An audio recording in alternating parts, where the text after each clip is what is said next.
The hatred runs deep between these teams, and no position feels the pressure of a rivalry game more than quarterback.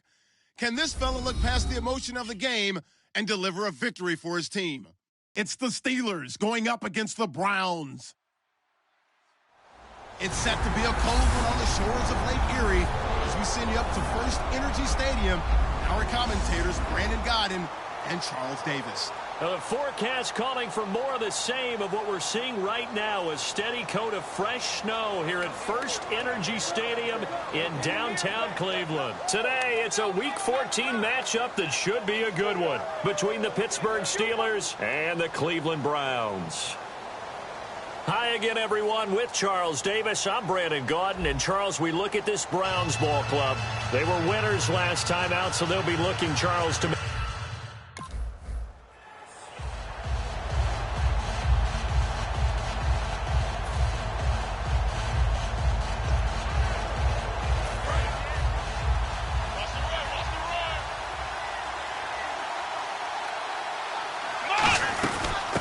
They'll run it now out of the gun. And he'll fight forward to about the 27-yard line. 2 yards on the pickup there. It'll be 2nd and 8.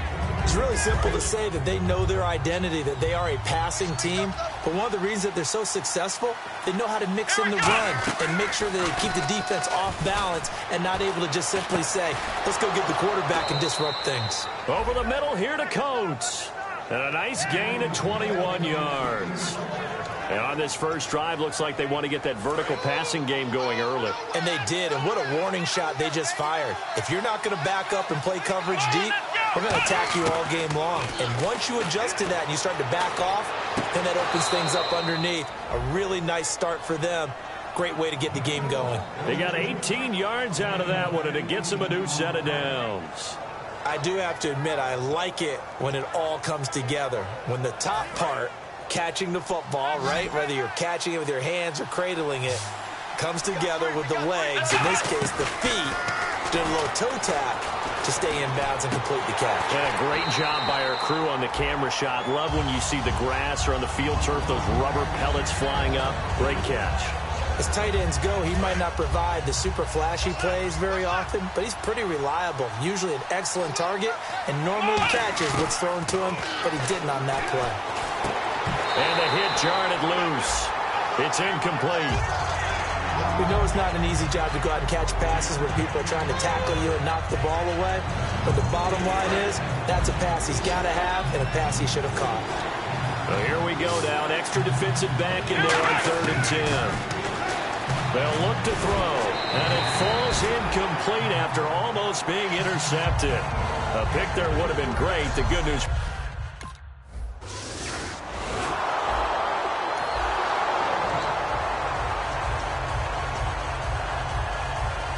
Now the Steelers offense gets ready to get back onto the field. And after the field goal last time, we'll see what they can get here. At least they got points out of the last drive, Charles. I never met an offensive coach that didn't want to drive to end with a kick. Most of them wanted to end with a PAT, right? In this case, a field goal, they'll take it. Way better than the alternative, which is a punt. Yeah, but you met fan bases that wanted that, that weren't happy with that field goal. I haven't met a fan base yet that wants to drive to end with a kick, other than the extra point. That's it.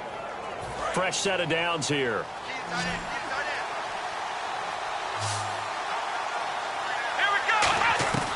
Now a shotgun snap as they'll look to throw. He's got time. And his throw here's incomplete. Good job by the O-line. Quarterback had time to go through his checks. That's one you need to take advantage of. A perfect situation, and they're unable to take advantage of it. When you have that much time to scan the field, you have to find an open receiver. Trying here for Bryant, and it's intercepted. Picked off by the linebacker, Bryant Cushing. And they will take over at the 29-yard line. They told us repeatedly earlier in the week in our meetings, we need some plays from our defense here on the...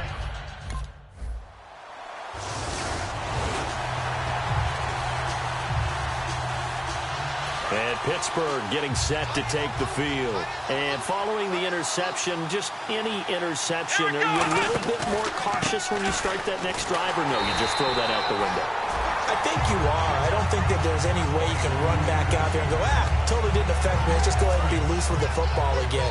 You're going to take care of it, but you have to be careful about being too cautious because now you can't run any offense at all. Still want to attack. We'll see how they attack him here. Going right side here, and that's complete.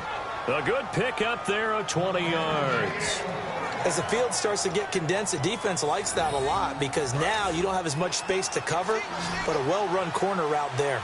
They come out 5 wide, 3 of them to the right side. He'll look to throw. That's caught at the 2. And he'll be brought down right on the edge of the goal line at about the 1-yard line. Simple slant route and part of a really nice hard throw by the quarterback. Nice timing between the quarterback and the receiver. They were perfectly in sync, and he put it right on him on the inside route. Out of the gun, they'll look to throw. And he can't corral it. Maybe a big missed opportunity there defensively in the end zone. And now 3rd down. Not only did they drop what looked like an interception in the end zone, they blew a golden opportunity to shift the momentum.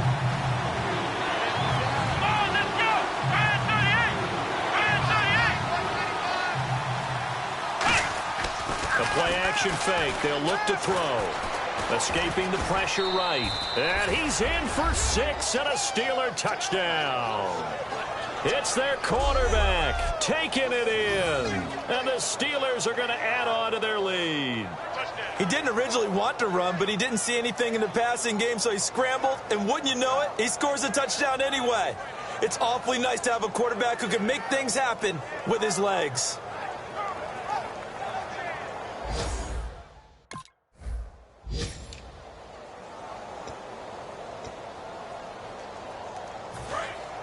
Looks like the defense in press coverage here.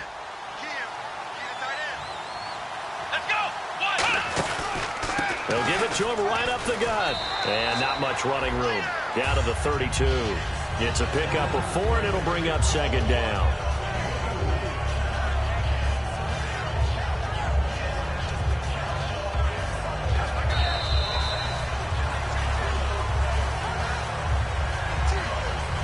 So 1 quarter in the books on a cold December afternoon. 10-zip our score. EA Sports NFL Sunday returns following this.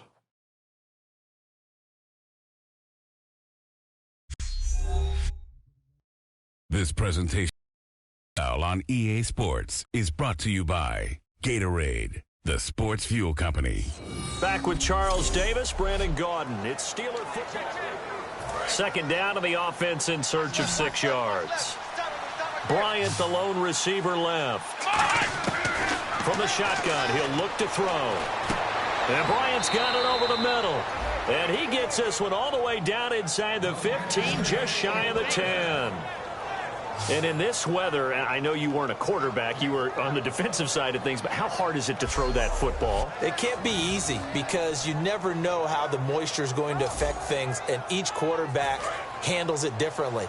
Some of them are a little bit better than others. Depends on whether we'll wear a glove, not wear a glove, how cold is it. You know, all those things go into it. But it goes to every... And he's going to take it in for a Steeler touchdown. Sammy Coates is a...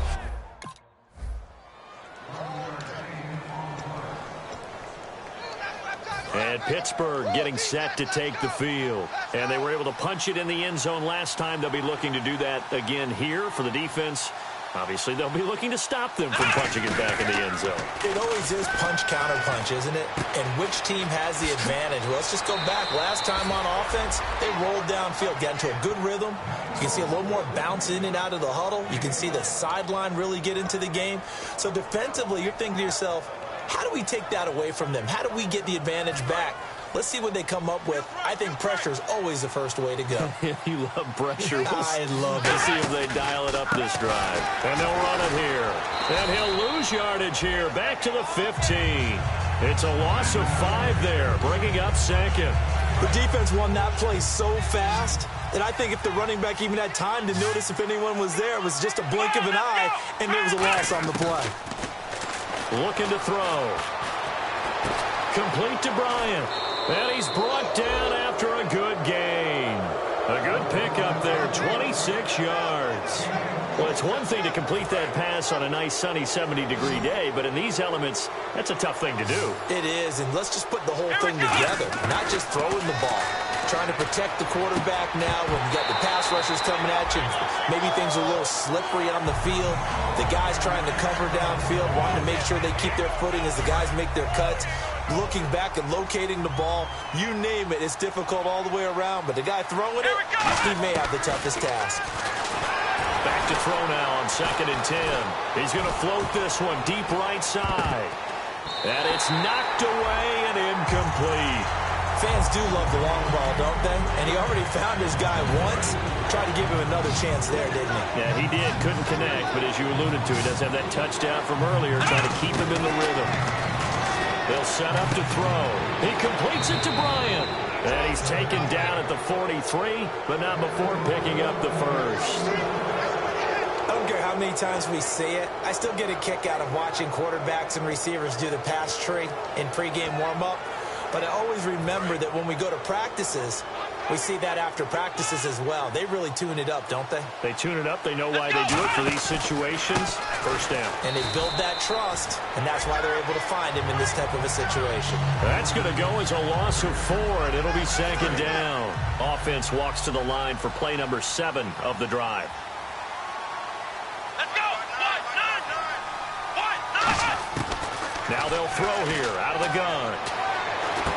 Bryant has it. And brought down, but able to get it to their 30-yard line. 1:59 to go in the first half. More from Cleveland after this.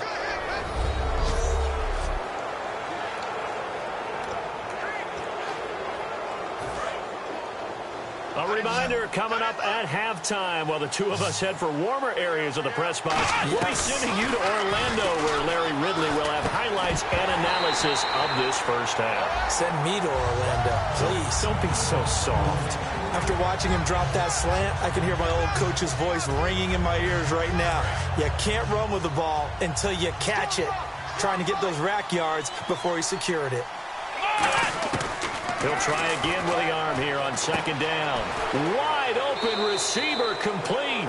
And down inside the 15 he goes. Holding offense. So holding by the offense, and maybe now got to shift up what you want to do on the playbook. Yeah, definitely. Change what you're doing in the playbook, but boy, the advantage shifts to the guys on defense, doesn't it? Longer yardage situations, they often become bolder. Now a shotgun snap as they'll look to throw. Surveying the field. A hit as he throws there, incomplete. The good signal callers would never go back in the huddle and play the blame game because they need those guys to protect him. But on that last one, his offensive line, they lost their leverage very quickly, and that's why they're able to get to him and hit him as he tried to throw the football and force an incompletion. Now on 3rd and long, they'll look to throw. And he can't come up with a pick. Nearly his 2nd of the game. Instead, and Pittsburgh getting set to take the field. They've got the lead. Last time had to punt it, though. What's the key to this drive? I think it's leverage. The leverage. big guys up front. You know the motivational speech on the sideline is, guys, give us an opportunity. Protect the passer, create space for our runners, and let's go ahead and get these guys. Low man wins. Let's go do it on this drive. We'll watch that leverage on this drive. So they're still at the original line of scrimmage here. 2nd down and 10.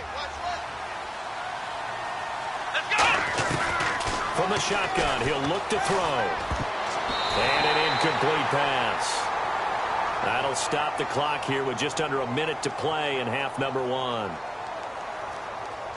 Holding offense. So a little grabbing there, but this time it goes against the offense for holding. So the defense has put them in a tough spot. It's 2nd and long.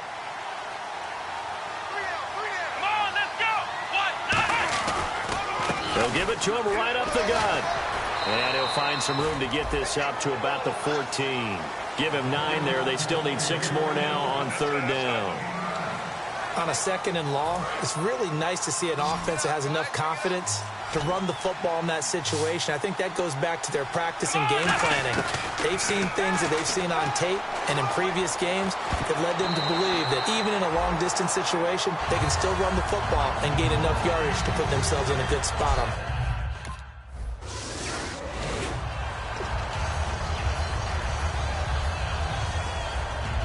And Pittsburgh getting set to take the field. And the ball backed way up, so thinking with this amount of time on the clock, probably just sit on it, and we'll see these two teams go to the lockers. Yeah, I don't think you want to overthink it in this situation. Either side of the ball. Just go ahead and finish up the half and get on out and talk about it. And unless this is a quick incompletion, this is likely the last play here of this first half. So we've reached halftime here with the visiting Steelers out in front. As we'll send you down to Orlando as we check in with Larry Ridley and our EA Sports Halftime Report. Larry? Thanks, Brandon, and welcome to the EA Halftime Report. I'm Larry Ridley. Let's take a look back at the first half. The Browns haven't been able to find the same rhythm they had a week ago. The Steelers have to be commended for playing a really good first half. So let's take a look at the highlights from the first half. Offense out now following the INT. He'll jet out to the right on the run, and he'll go in for the score, pushing the lead to 10.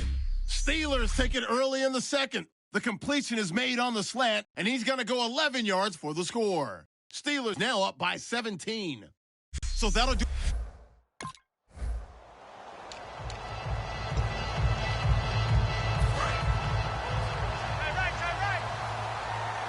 They'll come out in the pistol. They'll give it to him right up the gut.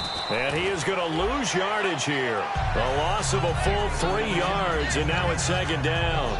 Partner, I think the easy thing now would be to just abandon the run and start throwing the football at all costs. But I've been in so many games where it doesn't work running the ball. It doesn't work running the ball. And then something pops, and now you get something going. I'm not so sure to just abandon your game plan this early in the second half. And he is picking up right where he left off a week ago. I wrote down, so funny here in my notes, what he said last week. And after we talked to him about the good game, he said, I will do it again. And I wrote those words down, and he's done it again. And it's not bragging if you're doing it, right? Because that's exactly what he's told you, and he is getting it done. Smooth in the secondary, making catches, making plays. That's the guy that we know. I do know from experience that when you slow down someone's running game, you're now doing the dictating on defense. And guess what? Now you're getting ready to tee off on their quarterback because they have to throw it all the time. But you still have to be alert for the draws and other plays of that nature to make sure you don't get hurt. They'll run it now out of the gun. And a short pickup there down to about the 9. Only a yard of the pickup there, and it'll bring up a third down. Partner, we know today's NFL is really built around the guy throwing the football. But these short runs, they still pay dividends because they can take their toll on a defense, and they can add up as the game goes along. You control the clock. Got his man. It's caught for a Steelers touchdown. Their dangerous wide receiver. His second touchdown on the season. And the Steelers find a way to stretch their lead. And, partner, they found a gap there on the post pattern.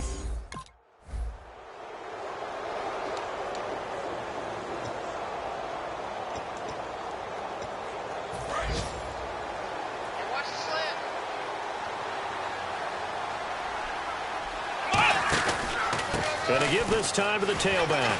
Able to get away. That's why you keep the legs churning.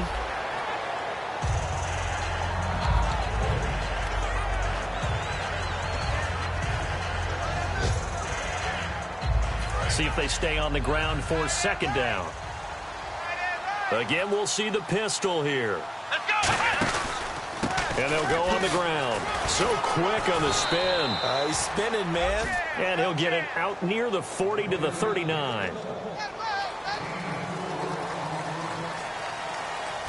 Three quarters in the books. We'll return with more after this. This is the NFL, and it's on EA Sports.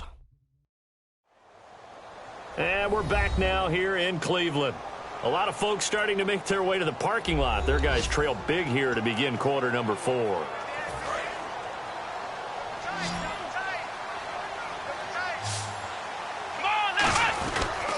Now a handoff here to his running back.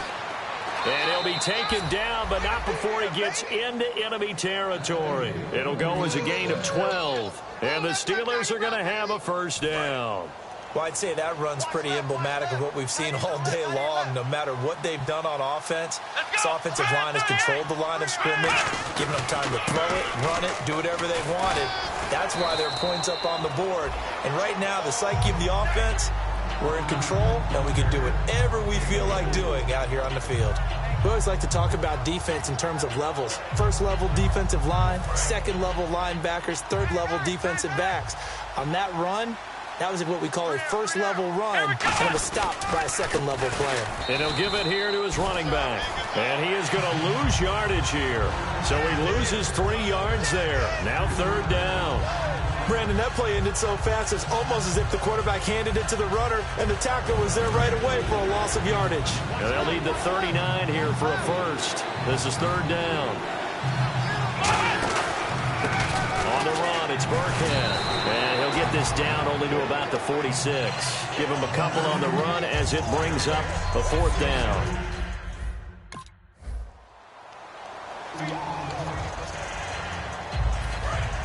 And on the outside, they're playing press coverage. Let's go. And to give this time to the tailback. And down he goes, but he takes it up to the 40. A good pick up there of 20 yards. And that's why defense coordinators always preach 11 guys to the ball. Because sometimes you have a missed tackle, but if you have a swarm of guys around, less room for them to roam even after the first missed tackle. In this case, tackle was missed, plenty of open field to get after that. And he's able to get this one down to the 40-yard line. It's a gain of 20 that time. And it'll give the Steelers a first down. And having built that kind of a lead, they're able to do whatever they want right now. All momentum on their side, especially now running the football. Yeah, you're talking about a defense being on their toes. They don't know what's going to hit them next at this point. No, they went from toes to heels, and they're trying to figure out how to get back to the toes part. And they'll get this one down to about the 20-yard line.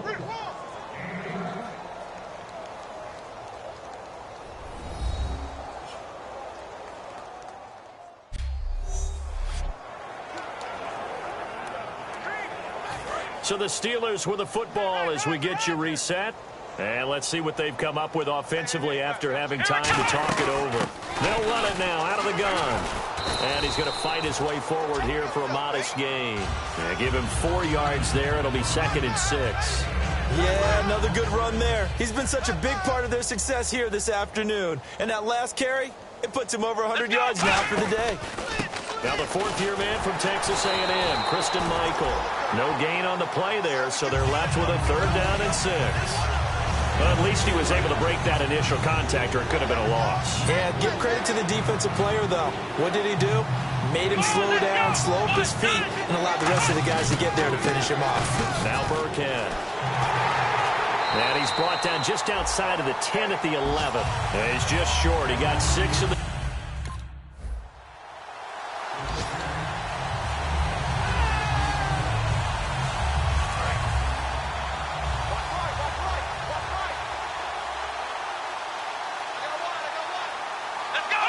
And the knee is taken for the Steelers out of the victory formation.